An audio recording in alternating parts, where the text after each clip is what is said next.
Debe permanecer a bordo. Permita el libre cierre de puertas.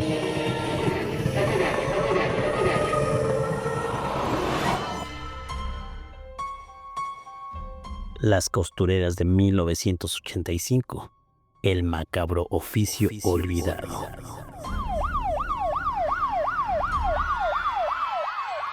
Hace 40 años, la Ciudad de México vivió una de las tragedias más grandes de su historia. Era el 19 de septiembre de 1985 a las 7:17 de la mañana, cuando un sismo de magnitud 8.1 sacudió con violencia la capital. En cuestión de segundos, edificios enteros se desplomaron como castillos de arena. El rugido de la tierra se mezcló con el estruendo de los muros cayendo, y después vino un silencio inquietante. Un silencio roto, únicamente por gritos y lamentos atrapados bajo toneladas de concreto. El saldo fue devastador. Más de 3.000 muertos según cifras oficiales, aunque organizaciones civiles aseguraron que la cifra real superó las 10.000 víctimas. Miles de familias quedaron enlutadas y gran parte del centro de la ciudad quedó convertido en ruinas. La catástrofe fue tan grande que los hospitales colapsaron, escuelas se derrumbaron, viviendas enteras desaparecieron. El Hospital Juárez, el Hotel Regis, la Unidad Tlatelolco y decenas de edificios de oficinas quedaron reducidas a polvo. La Ciudad de México se convirtió en un campo de escombros donde miles de voluntarios y brigadistas luchaban por rescatar sobrevivientes. Entre las tragedias invisibles que reveló aquel terremoto, hubo un gremio particularmente golpeado. Las costureras. Miles de mujeres trabajaban en talleres improvisados en colonias como La Obrera, Doctores o la Colonia Tránsito. Viejos edificios saturados de máquinas y telas que funcionaban como fábricas clandestinas de ropa. Ese día, cuando la tierra se sacudió, más de 800 talleres de costura colapsaron o quedaron destruidos. Decenas de costureras quedaron sepultadas entre ruinas y maquinaria pesada. Se estima que al menos 600 mujeres murieron en esos lugares de trabajo, aunque la cifra exacta nunca fue reconocida por las autoridades. Las costureras eran un reflejo de la ciudad misma. Mujeres invisibles, explotadas, trabajando en condiciones precarias, jornadas de más de 10 horas, sin seguridad social, sin contratos, sin derechos. La costura era un oficio común porque era una de las pocas puertas abiertas para mujeres jóvenes, madres solteras o migrantes del interior del país que buscaban sobrevivir en la capital. Pero esa aparente oportunidad se transformó en una trampa mortal. Los talleres carecían de salidas de emergencia. Estaban sobrepoblados y construidos en edificios que nunca debieron ser ocupados. El terremoto no solo derribó sus muros, también desnudó la indiferencia de un sistema que las había condenado desde mucho antes de que temblara. Lo más aterrador llegó después. Mientras familiares y brigadistas intentaban rescatar a las mujeres atrapadas, hubo denuncias de que algunos patrones, buscando primero recuperar sus máquinas de coser y rollos de tela antes que permitir salvar vidas. Un acto que mostró en carne viva lo poco que valía la vida de una costurera para quienes se enriquecían con su trabajo. Ese día, entre los escombros nacieron historias de terror, de injusticia y también de resistencia. Historias que no solo forman parte de la memoria de la Ciudad de México, sino que siguen siendo un recordatorio del costo humano de la indiferencia. La Colonia Obrera, ubicada en el corazón de la Ciudad de México, era en 1985 un hervidero de talleres de costura. Edificios viejos de 3, 4 o 5 pisos habían sido adaptados para albergar máquinas industriales, telas apiladas hasta el techo y decenas de mujeres cosiendo sin descanso. La mayoría de estos lugares carecían de lo más básico. No tenían salidas de emergencia, los extinguidores no funcionaban, las ventanas estaban selladas y, en algunos casos, las puertas se cerraban con candado para evitar que las trabajadoras perdieran el tiempo o escaparan antes de terminar sus cuotas. A las 7:17 de la mañana de aquel 19 de septiembre, esas estructuras comenzaron a temblar como si fueran de papel. Los muros crujían, las vigas se doblaban, y en segundos los edificios enteros se vinieron para abajo. La calle San Antonio Abad se convirtió en una trampa mortal. Talleres completos quedaron reducidos a escombros, con costureras atrapadas bajo toneladas de concreto, máquinas de coser retorcidas y rollos de tela que se incendiaron con el más mínimo chispazo. El derrumbe del edificio ubicado en San Antonio Abad número 122 fue uno de los más recordados. Allí funcionaba un taller de confección con más de 300 trabajadoras. La mayoría eran mujeres jóvenes, algunas apenas de 15 o 16 años. Cuando el edificio colapsó, quedaron sepultadas en cuestión de segundos. Solo unas cuantas lograron salir con vida. Los rescatistas que llegaron describieron escenas dantescas, brazos que sobresalían entre los bloques de cemento, máquinas de coser aplastando cuerpos, gritos sofocados pidiendo auxilio. El olor a gas mezclado con polvo y sangre hacía que el aire fuera irrespirable. Lo más escalofriante fue que al recorrer los escombros, los voluntarios comenzaron a escuchar algo extraño. No eran solo los gritos de auxilio. Entre el silencio se escuchaba un golpeteo metálico repetitivo, como si alguien siguiera trabajando adentro.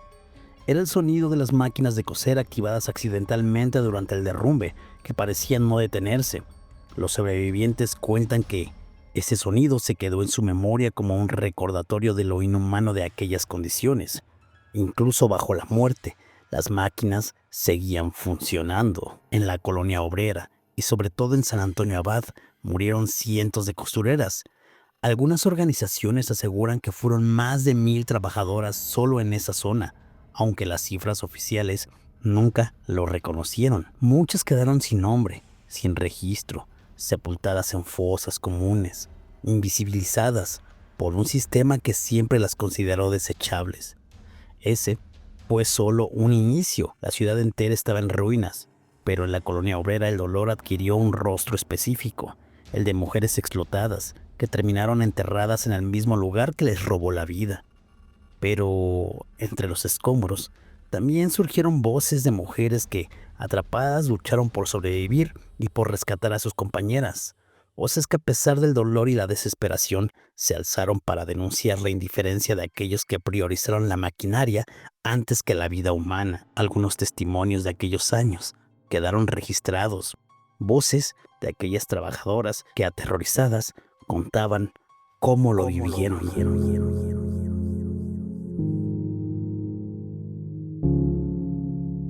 Estábamos trabajando como siempre, cuando comenzó a temblar.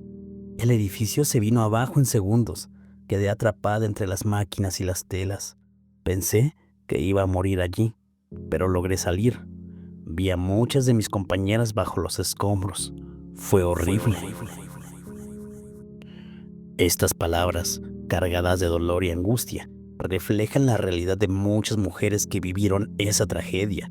Mujeres que, además de enfrentar la devastación del sismo, tuvieron que luchar contra la negligencia y la explotación laboral que las había marcado durante años. Cuando llegamos al lugar del colapso, los patrones estaban sacando las máquinas y rollos de tela. No les importaba que nuestras compañeras estuvieran atrapadas. Nosotras tuvimos que organizarnos para exigir que se nos dejara rescatar a las sobrevivientes. Estas valientes mujeres no solo enfrentaron el horror del terremoto, sino también la indiferencia de aquellos que las habían explotado. Sin embargo, su dolor se transformó en fuerza y su lucha en símbolo de resistencia. Después del sismo, nos organizamos y fundamos el Sindicato Nacional de Trabajadoras de la Industria de la Costura, Confección, Vestido, Similares y Conexos, 19 de septiembre. Queríamos que se nos reconociera como trabajadoras con derechos y dignidad. Es así como nace el sindicato que dio luz a miles de costureras en México. Un sindicato que, además de luchar por mejores condiciones laborales, se convirtió en un faro de esperanza y justicia para aquellas que habían sido silenciadas.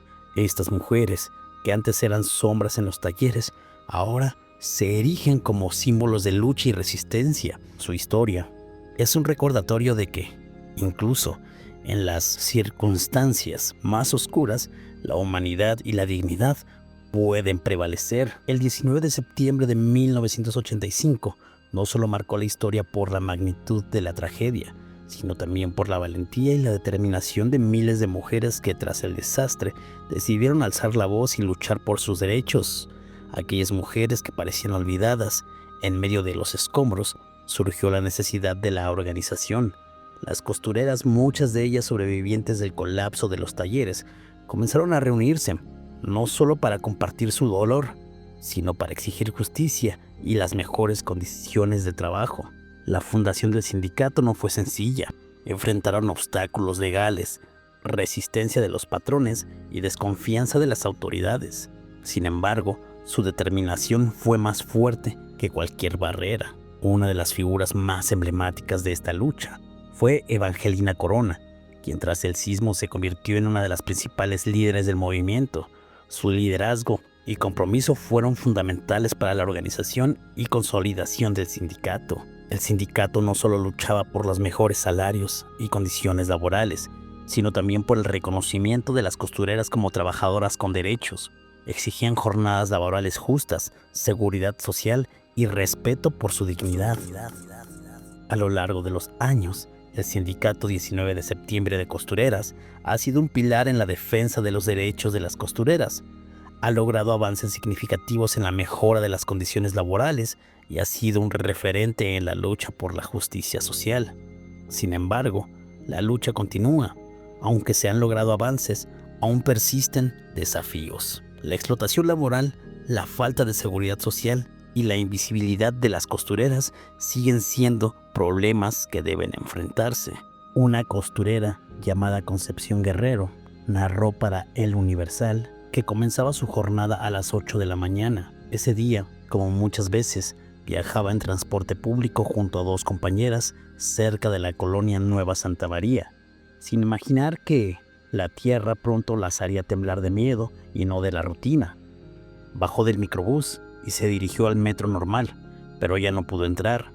Caminó hacia la Alameda Central, apurada por llegar a su trabajo y preocupada por no retrasarse, sin notar la magnitud del desastre que se avecinaba. Un conductor, viendo la desesperación, les ofreció un aventón que las llevó hasta el metro viaducto, donde la ciudad mostraba por primera vez su caos absoluto. El edificio donde Concepción trabajaba se mantenía de pie, pero su jefe exigía retomar las labores de inmediato. Sin embargo, lo primero que ella quiso hacer fue rescatar a sus compañeras entre los escombros. Intentó mover tabiques, piedras y cascajo, hasta que el ejército lo impidió. Amenazaban con disparar si seguían intentando levantar los escombros. La razón, según Concepción, era proteger una tienda de oro cercana. Otras zonas, como el edificio Topeca, quedaron totalmente restringidas y nunca se supo con certeza por qué. Concepción se sentía perdida, incapaz de comprender el alcance de la tragedia. Se preguntaba por las mujeres que normalmente entraban a trabajar desde temprano, mientras alrededor quedaban pedazos de ladrillo, losa y polvo por todas partes. Como muchas otras, se quedó toda la noche en San Antonio Abad escuchando gritos y buscando policías que pudieran ayudar a rescatar a personas. Pero la respuesta siempre fue la misma. No, ya no hay nadie. Solo están nerviosas ustedes. Ya váyanse.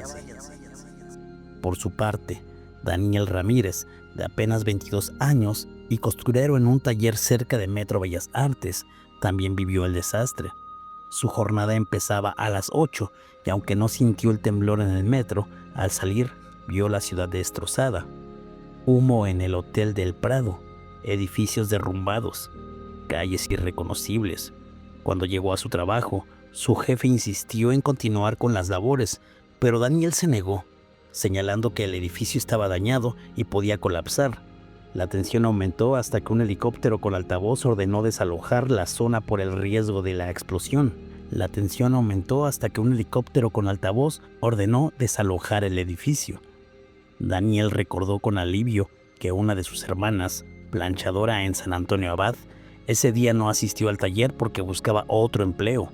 De lo contrario, habría quedado atrapada junto a muchas de sus compañeras. Ambos relatan que la ayuda oficial tardó en llegar 15 días para rescatar cuerpos, gracias a que los empleados textiles cerraron vialidades para exigir apoyo.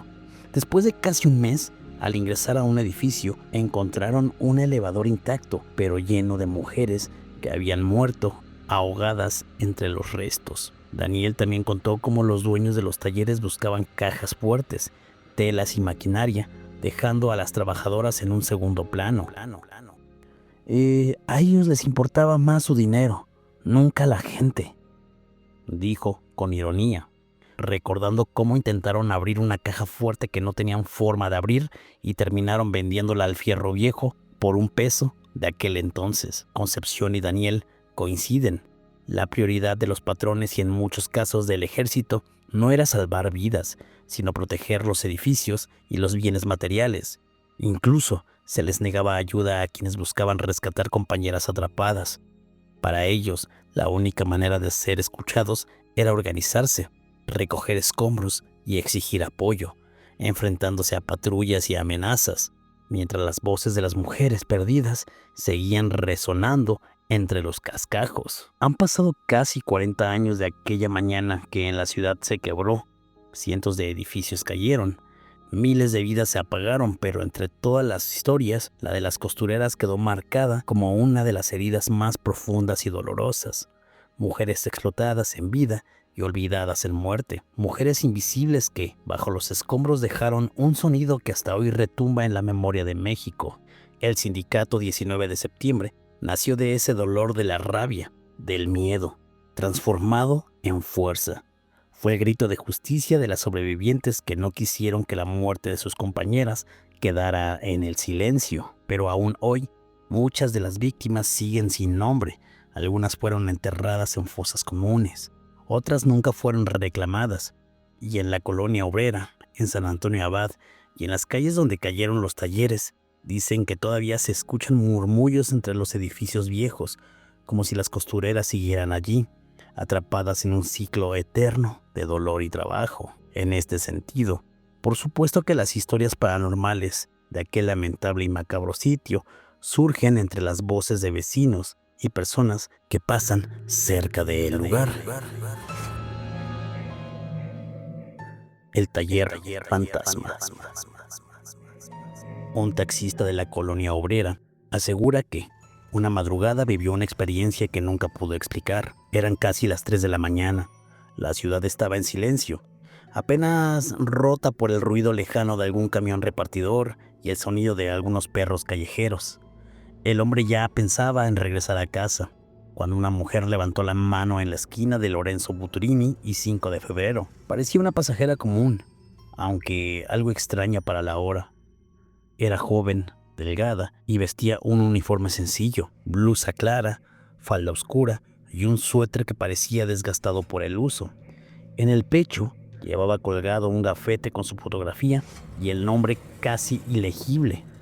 Ella subió al taxi en silencio y con voz baja, como apagada, solo dijo: Por favor, lléveme al taller en San Antonio Abad, por ahí trabajo. Durante el trayecto, el taxista intentó mirarla por el retrovisor, pero nunca lograba verle bien el rostro.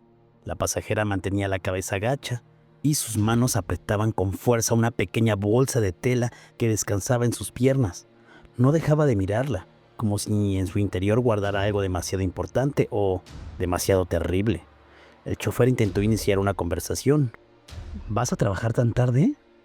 Pero ella no respondió. Solo siguió apretando la bolsa, mientras el silencio se hacía más pesado dentro del vehículo. Cuando llegaron al destino, el taxista detuvo el coche frente a lo que quedaba de un edificio. La fachada estaba cuarteada, cubierta de grafitis, con las ventanas rotas y selladas con madera vieja. El hombre pensó que debía haber cometido algún error, porque aquel lugar estaba abandonado desde hacía años. Giró hacia el asiento trasero para cobrar la tarifa, pero el asiento estaba vacío. Lo único que quedaba era la bolsa de tela. Con las manos temblorosas, el taxista la abrió. Dentro encontró un carrete de hilo y nada más. El hombre juró que el objeto ardía en sus manos y lo arrojó por la ventana del taxi. Las manos se le empezaron a acalambrar y como pudo arrancó hasta la gasolinera de viaducto para bajar a contarle a los trabajadores lo que le había sucedido. Ellos solo lo calmaron. Algunos le creían, otros no tanto. Dicen que no fue el único. Otros choferes aseguran haber recogido a la misma pasajera en distintas esquinas de la ciudad, siempre con un uniforme de costurera y su bolsa de tela. Algunos incluso afirman que, al mirarla directamente a los ojos, pudieron ver un reflejo de costales apilados, agujas, telas ensangrentadas, como si sus pupilas guardaran todavía las sombras del taller donde perdió la vida. La mujer entre los escombros. En 1992, 7 años después del terremoto de 1985, la Ciudad de México seguía cicatrizando sus heridas. En la colonia obrera, donde se desplomaron decenas de edificios, comenzaron a levantarse nuevas construcciones en los terrenos donde antes hubo talleres y vecindades reducidas a polvo. Ahí trabajaba don Eliseo, un albañil proveniente de un pequeño pueblo de Puebla. Como muchos otros obreros foráneos, él y sus compañeros se quedaban a dormir dentro de la obra para ahorrar el gasto del viaje. Las noches eran frías y pesadas, pero nunca imaginaron lo que iban a presenciar. La primera vez ocurrió pasada la medianoche. Eliseo despertó por un sonido extraño, un llanto apagado, desgarrador. Parecía salir de los escombros que todavía permanecían apilados junto a la construcción. Se levantó y vio que era una mujer de cabello largo y vestido desgarrado, que lloraba de rodillas entre los restos del edificio colapsado. Nunca levantó la cabeza, nunca pronunció palabra, solo lloraba con un dolor que se sentía hasta en los huesos. Estaba como a unos 5 metros de ella. Eliseo intentó acercarse, pero cuando dio unos pasos, la figura se desvaneció en el aire. Pensó que había sido un reflejo de la poca luz que había en la obra. Días después, otros compañeros también la vieron, siempre igual, llorando, inclinada sobre los escombros, como buscando algo o alguien que jamás encontraría. Espantados, le contaron a su patrón lo que ocurría, pero el hombre incrédulo se burlaba de ellos. Son unos miedosos, ¿qué van a andar apareciéndose aquí una muerta? Mejor pónganse a trabajar o los voy a correr. Pero las apariciones continuaron. Cada madrugada, el mismo lamento recorría la obra. Algunos albañiles juraban que, al despertar, encontraban huellas de pies descalzos, marcadas en la tierra húmeda, como si alguien hubiera caminado alrededor de ellos mientras dormían. Eliseo nunca volvió a verla de cerca, pero cada noche la escuchaba. Y lo más perturbador es que el llanto parecía moverse por toda la obra, acercándose, alejándose, como si esa mujer buscara entre los nuevos cimientos a los cuerpos que nunca fueron encontrados. Con el tiempo el edificio se terminó y la cuadrilla se dispersó, pero Eliseo, ya viejo, aún lo recuerda con voz temblorosa. Nosotros construimos un edificio nuevo, pero ella seguía ahí, llorando porque se había caído. Una mujer que nunca descansó porque jamás salió de entre los escombros, decía. Dicen que hasta hoy algunos veladores de la colonia obrera aún escuchan ese llanto en la madrugada, como un sonido que nunca se borrará, porque hay dolores que ni el paso de los años lograrán enterrar. El terremoto de 1985 no solo derrumbó edificios, también reveló las grietas más profundas de nuestra sociedad, la explotación, el olvido y la indiferencia hacia las costureras, mujeres que entre hilos y agujas sostenían parte de la economía del país. Muchas quedaron atrapadas bajo los escombros sin que nadie respondiera por ellas, sin que se reconociera su sacrificio. Por eso, quizás no sorprende que en la memoria de la ciudad sigan vivas, en cada relato de máquinas que se encienden solas, en cada lamento nocturno, en cada sombra inclinada sobre la mesa de trabajo. Pareciera que esas mujeres aún buscan justicia, o al menos que nadie las olvide. Hoy, casi 4 décadas después, su historia sigue siendo un recordatorio oscuro, y la tragedia no terminó en el 85, porque hay dolores que resisten a desaparecer, y mientras la ciudad siga guardando silencio, ellas seguirán ahí, cosiendo en la oscuridad llorando en la madrugada, habitando los talleres que nunca pudieron abandonar.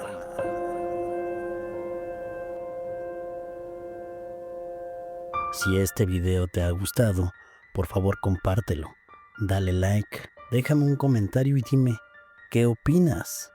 Yo soy el tío Taku y te veo en el próximo video.